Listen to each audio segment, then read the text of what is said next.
دمعي شوقا يا حبيبي إليك، فاض قلبي عشقا بالصلاة عليك، طارت روحي حبا في الحياة. فجعلنا من الصائمين عسى أن نكون من المتقين.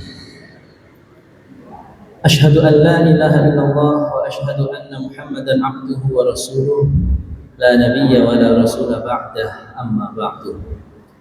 Bapak Ibu jamaah salat subuh Masjid Al-Ikhlas yang kami hormati dan kami muliakan, terlebih segenap pengurus takmir Masjid Al-Ikhlas yang kami hormati dan kami muliakan, dan tentunya semua yang hadir di sini yang dirahmati Allah Subhanahu wa taala.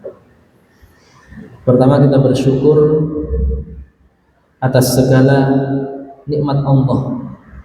Dengan nikmat itu segala kebaikan menjadi sempurna. Di antaranya yang terlihat nyata di depan mata kita adalah masjid ini. Mungkin bapak-bapak dan ibu-ibu sampun dari awal Ramadan di atas. Pulau baru pertama niki mau. Kalau melebet di sodu, kok parkirin nang jero? Oh, ternyata sudah dipindah ke atas. Alhamdulillah. Niki bukti ini pun apa? Bukti bahwa jika seorang hamba yakin kepada Allah, diiringi dengan ikhtiar lahir dan batin dan ketawakalan yang tinggi, Allah mencukupi. Allah mencukupi. Dalam surat At-Tolaq ayat 3 niku disebutkan, wa may yatawakkal 'ala Allah fahuwa hasbuh. Maka barang siapa yang bertawakal kepada Allah, Allah mencukupi. Niku, okay? Allah dicukupi. Allah mencukupi manusia. Tawakal tentunya diiringi dengan ikhtiar lahir. Bapak Ibu yang kami hormati, setelah kita mensyukuri nikmat Allah yang begitu banyak, termasuk alhamdulillah kita bisa sholat di lantai 2 dengan nyaman, tenang, tentram, berbeda sekali keadaannya dengan ketika di bawah. Ini perlu kita syukuri. Dengan kesyukuran itu semoga Allah menambah banyak karunia dan kenikmatannya. Kita bersalawat pada Rasulullah Muhammad SAW. Semoga masjid ini seperti Masjid Quba. Kenapa Masjid Quba? Karena di Al-Quran itu ada masjid Diror namanya, di surat At-Taubah. Ada Masjid Quba, ada Masjid Diror. Masjid Quba ussisa ala taqwa, didirikan berasaskan takwa. Okay. Kalau Masjid Diror itu gone permusuhan, orang-orang munafik. Okay. Jadi jangan sampai tempat-tempat ibadahnya itu karena tidak sedikit dengar di sana sini niku yang cerita kayak royokan. Loh, masjid kok kayak royokan? Harus berlomba-lomba dalam kebaikan, alat takwa dengan ketakwaan pada Allah. Alhamdulillah, summa salatu ala Rasulillah. Bapak dan Ibu yang dirahmati Allah Subhanahu wa taala, kita akan melanjutkan kajian kita pada pagi yang penuh berkah ini, pagi di bulan suci Ramadan, hari ke-4, betul nggih? Puasa ke-4. Nah, nggih. Ada ayat yang akan kita kaji pagi ini, Al-Baqarah ayat 88, membahas tentang orang-orang Yahudi yang hidup di zaman Nabi. Kalau ayat-ayat sebelumnya itu teguran bagi mereka, tapi membahas nenek moyang mereka. Sekarang membahas orang-orang Yahudi yang hidup di zaman Nabi. Kelakuannya yok nopo. Kemudian pola fikirnya seperti apa, mindsetnya seperti apa. Nanti kita korelasikan, kita hubungkan, kita kaitkan, kita sesuaikan dengan zaman sekarang. Tujuannya biar tidak sampai kita meniru mereka. Okay? Ayatnya pendek sekali. A'udzu billahi minasyaitonir rajim. Bismillahirrahmanirrahim.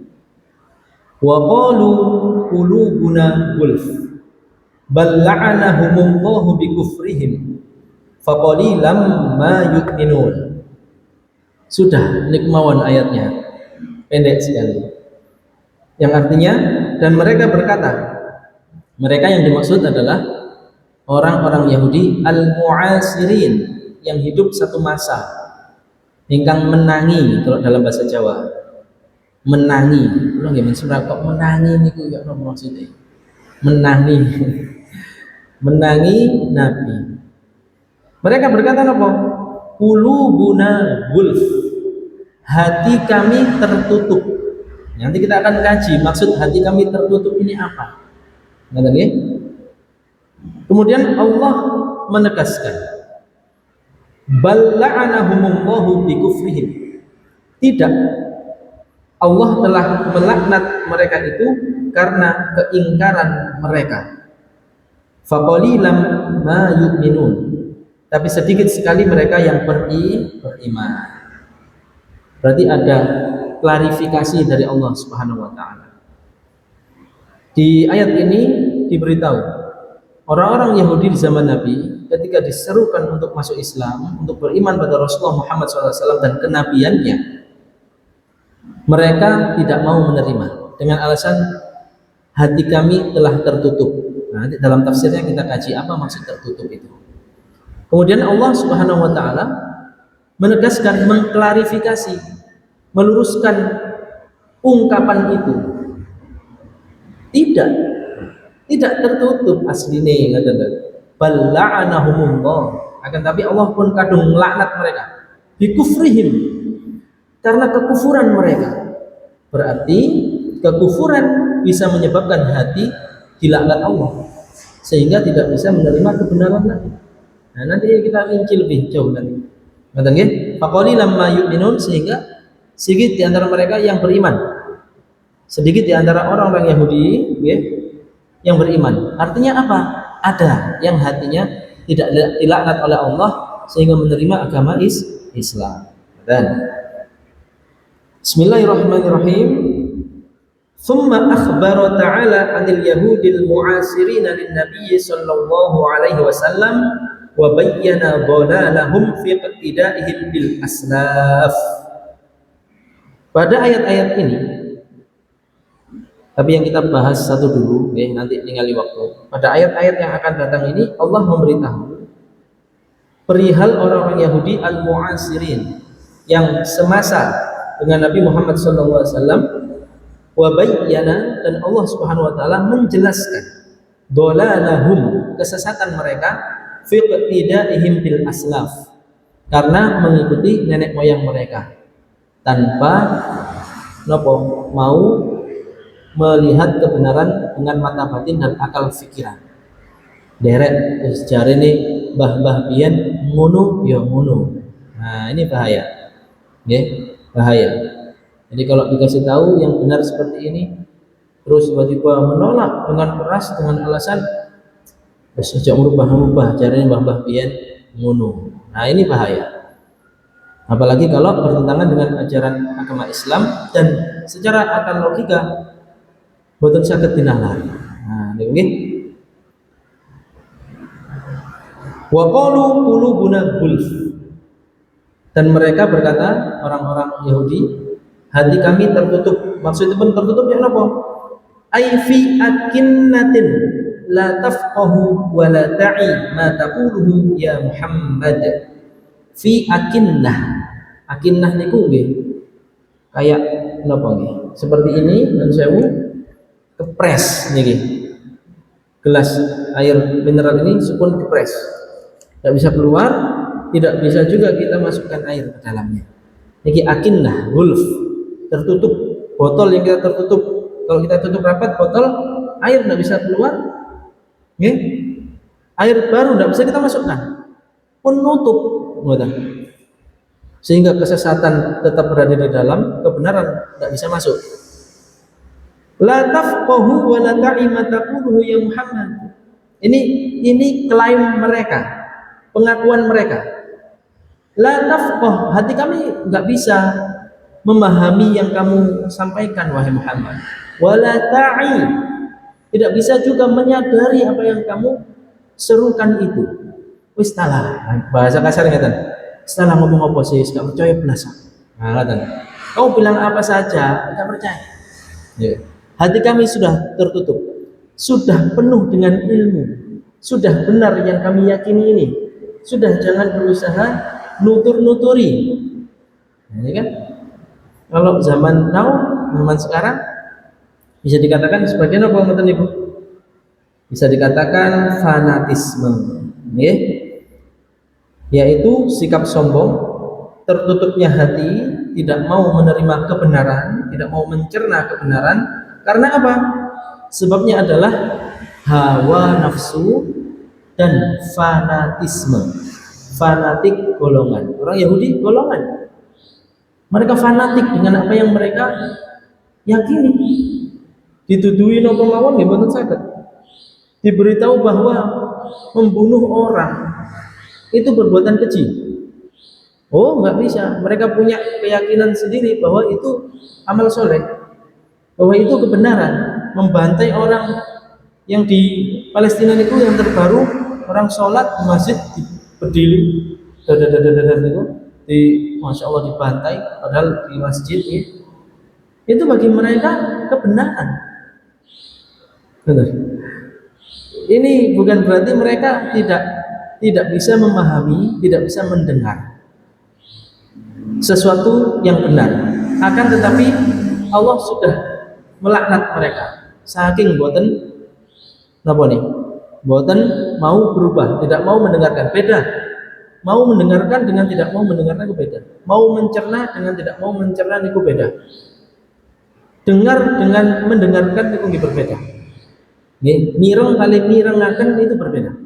Betul. Jadi kita baca Quran pun sekedar baca, dengan baca yang kita usaha memahami maknanya juga berbeda efeknya. Betul nggih? Di sini mereka berkata seperti itu. Wal wardu, maksud dari mereka menyatakan perkataan ini kepada Nabi kita Muhammad SAW itu apa? Iqnatuhu alaihi salam min imanihim.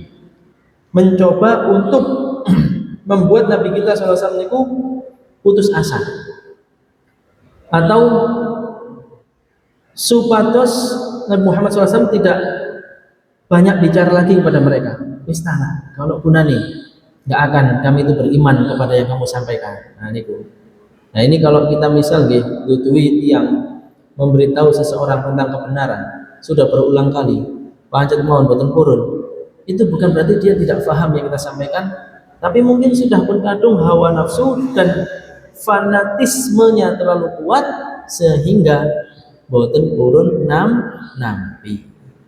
Dari awal ayat ini bisa kita ambil kesimpulan bahwa Ibu,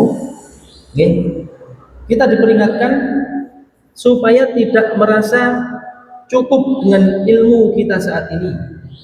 Terlebih sekarang ada teknologi. Ada orang yang sudah merasa cukup dengan duniawi, tidak butuh agama. Tidak butuh agama. Ada yang liberal, ada yang sekuler, ada yang materialisme, ada yang lain-lain. Disampaikan kebenaran tidak mau. Tapi selama seseorang itu mau belajar, tidak menutup dirinya. Kalau mungkin sekarang masih liberal misal, pasti panjenengan ingat tokoh liberal Indonesia nih, Gus Ulil Absor Abdallah. Menantunya siapa nih, Gus Mustafa Bisri. Ketika diwawancara Gus ini, Gus jenengan yang apa? Bagaimana kok punya menantu kayak gitu? Ketua nih JIL, Jaringan Islam Liberal Indonesia. Apa kata Gus? Loh, sing ngekei hidayah itu Gusti Allah. Selama mantu itu mau belajar terus mengkaji, nanti tidak dapat hidayah. Alhamdulillah, saat ini pun buatan dah. Jadi tidak boleh juga ngecap orang lain. Ngecap ini mesti salah, ini paling benar, tidak bisa fanatisme. Selama ada kebenaran secara ilmiah, kita terima, saling menghormati, saling menghargai. Termasuk yang sekarang terjadi. Sekali lagi kita permulaan puasa berbeda, ini tidak boleh. menyebabkan perpecahan umat. Tidak boleh. Ini masalah ijtihadiyah, masalah ijtihad dalam ranah fikih. Kalau dalam kaidah para mujtahid mutlak itu ada perkataan ra'yi shawab yahtamilul khata' wa ra'yuhum khata' yahtamilus shawab. Pendapatku ini benar, tapi bisa jadi salah. Orang lain itu salah, tapi bisa jadi benar. Itu kalau dalam ranah fikih. Kita tidak berbeda pendapat dalam wajibnya puasa Ramadan. Betul ya? Semua sepakat wajib puasa Ramadan, betul? Nah, metode penentuan awal bulan Ramadan saja yang berbeda, sehingga menghasilkan hasil yang berbeda. Ini kalau wajibnya sama-sama sepakat, maka kita kuatkan yang sama itu, yang samanya itu dikuatkan, sehingga bersatu, harmonis, rukun, tidak saling hujat, tidak saling menyalahkan. Ya, ini kayak nopo, jadi jangan sampai kita di zaman modern ini, korelasi dari ayat ini, ayat ini memperingatkan kita semua agar tidak merasa cukup dengan ilmu atau teknologi sehingga mengabaikan petunjuk Allah yang berakibat pada kekufuran atau lunturnya keberkahan. Ini, lanjutkan Rian. Qala ta'ala raddan alaihim. Kemudian Allah menjawab ungkapan mereka itu, balla'anahumullahu bikufrihim ay taradahum wa ab'adahum min rahmatihi bisababi kufrihim wa dhalalihim. Akan tetapi yang benar bukan karena hati mereka tertutup, ucapan mereka itu mengada-ada. Mereka bisa seperti itu karena apa? Karena Allah telah menjauhkan mereka dari rahmatnya. Karena apa Allah menjauhkan mereka dari rahmatnya? Karena mereka kufrihim wa dhalalihim, bisa babi kufrihim wa dhalalihim. Karena sebab kekufuran mereka dan kesesatan mereka. Harus kita pahami maksud dari kekufuran ini, ya kan? Dulu di awal mula bahas surat Al-Baqarah ayat ke-6, innal ladzina kafaru sawa'un 'alaihim a'andzartahum am lam tunzirhum la yu'minun. Sesungguhnya orang-orang yang kafir itu sama saja kau beri peringatan atau tidak kau beri peringatan, mereka tetap tidak beriman. Yang kita bahas waktu itu kalimat kufr, kafaru. Tafsirnya adalah jahadu ma'al ilmi. Jahadu itu menolak, padahal ngerti. Ini jelas ya. Orang kafir itu menolak kebenaran padahal faham dan ngerti. Saking seringnya seperti itu, ya, semakin ada kebenaran, ada petunjuk ditolak dengan kesombongan, hawa nafsu, fanatisme. Akhirnya pun sama Allah langsung di la'anahumullah niku. Bal la'anahumullah, Allah melaknat mereka. Pelajaran yang bisa kita ambil nopo? Barang siapa yang memiliki kriteria seperti itu bisa menyebabkan hilangnya keberkahan, hilangnya petunjuk Allah, hati tertutup karena Allah sudah menjauhkan hati tersebut dari rahmatnya. Ini kan medeni Bapak Ibu. Ada kebenaran ditolak, dikandani malah sombongus. Nah, kayak tadi. Ini sikap hati tertutup dan fanatisme ini menjadikan seseorang menolak kebenaran karena gengsi, hobi, atau ego. Kemudian sikap merasa cukup. Banyak yang merasa ilmunya niku sudah banyak, tidak membutuhkan lagi petunjuk agama. Dianggap ilmu pengetahuan dan teknologi ini segala-galanya. Kemudian dampak kekufuran, yaitu hilangnya berkah, penolakan terhadap kebenaran karena hawa nafsu, seperti Don Sewu yang sedang marak di negeri ini, menolak kebenaran bahwa mencari rezeki harus dari jalur yang bersih. Lalu orang menolak kebenaran itu dengan melakukan tindakan korupsi, misalnya hilang keberkahan. Penipuan berapa banyak saat ini, penipuan online maupun offline. Penipuan online, offline berapa sering apa namanya? Dulu itu pernah saya ngalami, Pak. Sampai orang tua kula niku ketakutan. Posisi masih kuliah, di Mesir. Ada yang nelpon ke rumah, disuruh dilawan pakai telepon itu loh, Pak. Yang telepon genggam itu, telepon apa? Yang ada kabelnya niku, di telepon nyata. Ini anak jenengan kecelakaan di Mesir, butuh dana sekian,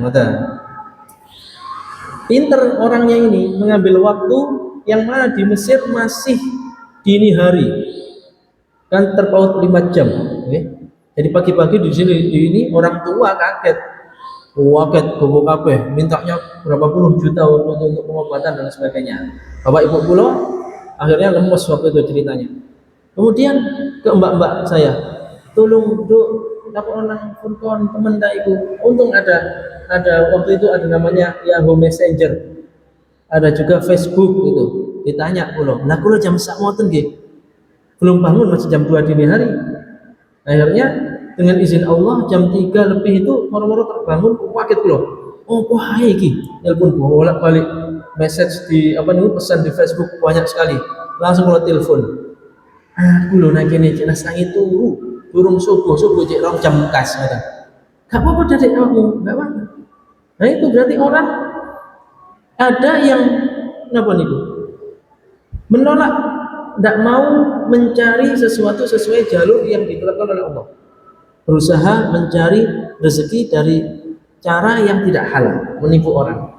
Itu dosanya besar sekali, itu mendolimi orang, membuat orang ketakutan. Terus berdusta, apalagi kalau sampai waktu itu mendapatkan uangnya, jelas haramnya nih. Itu sudah tertumpuk-tumpuk itu.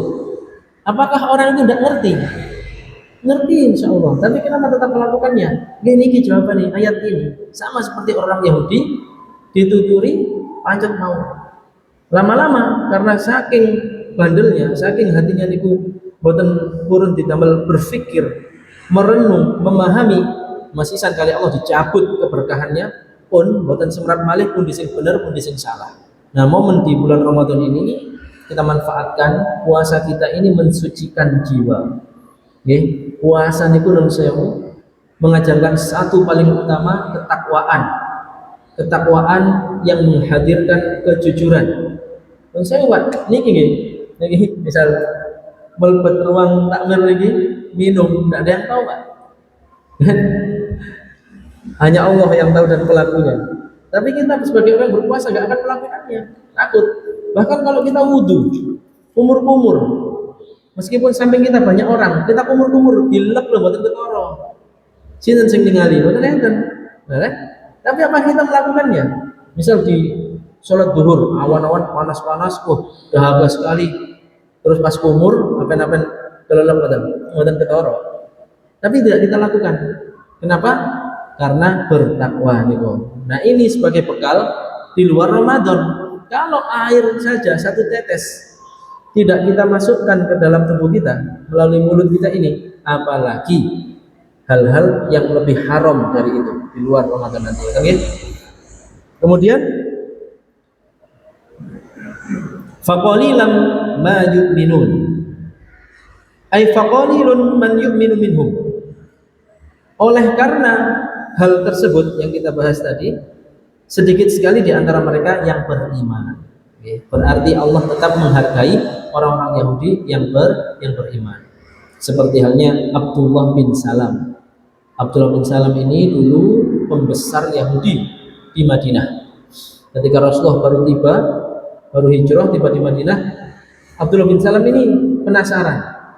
Ketika orang-orang menyambut kedatangan Nabi, berbondong-bondong, berlari-lari kecil, saking ingin nyambut Nabi, Abdullah bin Salam derek. Ini beliau meriwayatkan hadis ini. Fajitu finnas, aku melok wong-wong, aku mengikuti orang-orang itu. Li anduro, pengen delok, li a'rifa wajhah, pengen tahu wajahnya Nabi Muhammad SAW. Beliau melanjutkan, falamma tabayyantu wajhahu, ketika sudah tampak olehku dengan jelas wajah beliau, alimtu, aku yakin, anna wajhahu laisa biwajhi kadzab, wajah yang aku lihat adalah wajah orang yang jujur. Berarti bukan dusta sebagai seorang nabi, itu pembesar Yahudi karena menguasai kitab Taurat. Di dalam kitab Taurat disebutkan na'tahu, sifat dan ciri-ciri dan kriteria nabi terakhir yang harus diikuti oleh mereka. Jadi kalau orang Yahudi dan Nasrani benar-benar beriman terhadap Taurat dan Injil, mereka sekarang bersyahadat, Pak. Karena di dalam kitab Taurat dan Injil yang asli disebut jelas hal itu. Disebut jelas bahwa akan ada nabi terakhir, ciri-cirinya seperti ini. Kalau dia sudah diutus, ikuti dia. Berarti mengamalkan kitab Taurat dan Injil itu dengan masuk Islam. Abdullah bin Salam menyatakan keislamannya. Ketika melihat Rasulullah SAW sudah tahu, wah ini nabi, langsung menyatakan keislamannya. Ini maksud dari faqali lamma yu'minun. Ini satu tafsiran. Tafsiran yang lain, maksud dari sedikit dari mereka yang beriman adalah sedikit yang mereka imani dari kitab Taurat. Sebagian mereka imani, sebagian tidak mereka imani, terutama yang berkaitan dengan diutusnya nabi terakhir tidak diimani. Berarti tidak mengimani Al-Quran, karena tidak mengimani kenabian Nabi Muhammad SAW. Pelajaran bagi kita nopo? Tidak boleh Al-Quran dan Al-Hadis dipilih-pilih yang sesuai selera dan hawa nafsu. Ini cocok dikaya, gak cocok ditinggalkan. Tidak boleh. Afatu'minuna bi ba'dil kitabi wa takfuruna bi ba'd.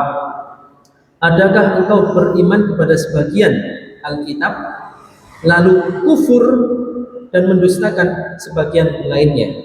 Itu Alkitab yang dimaksud apa? Taurat. Memang mereka seperti itu.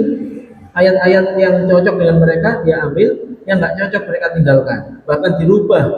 Yang nggak cocok dirubah, disesuaikan hawa nafsu mereka. Ciri-ciri Nabi Muhammad dirubah supaya kalau orang baca melihat hal yang tidak sama dengan yang dilihat dalam sosok Nabi.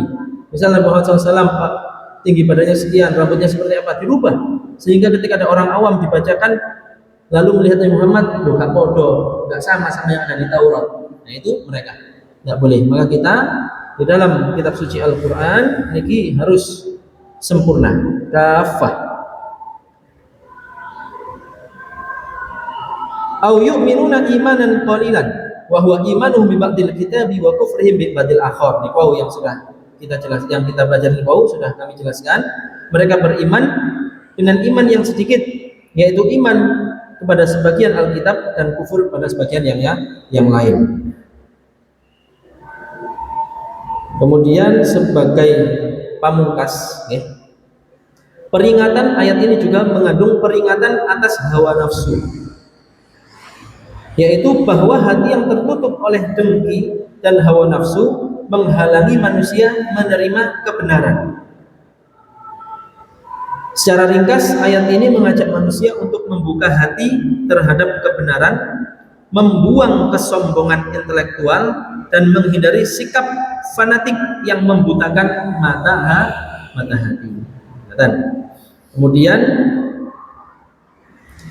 ayat ini menegaskan bahwa menolak kebenaran karena kesombongan, meskipun tahu kebenaran itu ada, adalah pola kejahatan hati yang sama dari masa lalu hingga kini, yang berakibat pada sedikitnya iman di tengah kehidupan manusia. Ini menunjukkan sifat yang perkataan hati tertutup ini merasa sudah penuh dengan ilmu, sudah merasa tahu, sudah merasa sangat paling benar. Ini berbahaya. Maka penting bagi kita Bapak Ibu memiliki hati yang lembut, memiliki hati yang rendah hati. Karena kalau tinggi hati, akibatnya sulit menerima kebenaran dari orang lain, bahkan kebenaran agama pun akan ditolak. Diingatkan harus seperti ini, malah marah, malah musuhi. Itu ada cerita-cerita orang-orang itu, ya napa nggih, orang ini dulu akrab sekali, sekarang menjauhi saya, padahal saya mengajaknya dalam urusan yang baik. Ibu-ibu, teman akrab. Terus yang satu ini sudah rajin pengajian, mengetahui lebih banyak, temannya ini belum dituturi, sampai lu jilbabono, ya, teman akrab saat ini. Akhirnya yang ini menolak kebenaran, malah mungsuhi, bahaya. Ini salah satu contoh, banyak contoh di sekitaran kita. Maka penting bagi kita memulai dari diri kita sendiri, tidak boleh merasa penuh, tidak boleh merasa sudah pinter, tidak boleh merasa sudah cukup dengan ilmu. Terus belajar, sepanjang hayat. Supados hati kita tidak ditutup sama Allah, tidak dijauhkan dari rahmat Allah. Supados mriki terus ditambah ilmunya sama Allah dan pemahamannya lebih luas. Kalau pemahaman luas, nanti sikapnya menjadi luas, tidak kaku. Karena dalam agama Islam ini memang ada keluasan itu, seperti yang pernah kita pelajari Rasulullah SAW ketika ditanya oleh para sahabat tentang siapa yang paling benar di antara dua kelompok yang berselisih. Ditanya satu-satu alasannya, kamu kenapa begini, kamu oh ya wis, kon bener, kon ya gak salah. Keterangannya karena ilmiah dan bisa diterima dan tidak menyalahi kaidah mendasar ajaran agama Islam. Seperti yang tadi, kita tidak menyalahi kaidah ajaran agama Islam tentang wajibnya puasa Ramadan, hanya berbeda dalam metode penentuan. Tidak perlu bagi kita menutup hati, merasa paling benar, paling sah, sing iku berarti salah, sing iku gak sah, wis Ramadan kok gak poso. Tidak boleh. Punya metode masing-masing. Ngoten nggih? Nggih pun ingkang saged mriki pelajari Al-Baqarah 88. Intinya semoga kita terhindar dari sifat sombong, menutup hati dari nasihat-nasihat yang baik, dan marilah kita bersihkan dan sucikan hati kita, terutama di bulan yang suci dengan ibadah puasa, baca Quran, zikir dan qiyamul lail. Mboten mawon saged dipelajari, kirang nuwun ngapunten. Assalamualaikum warahmatullahi wabarakatuh.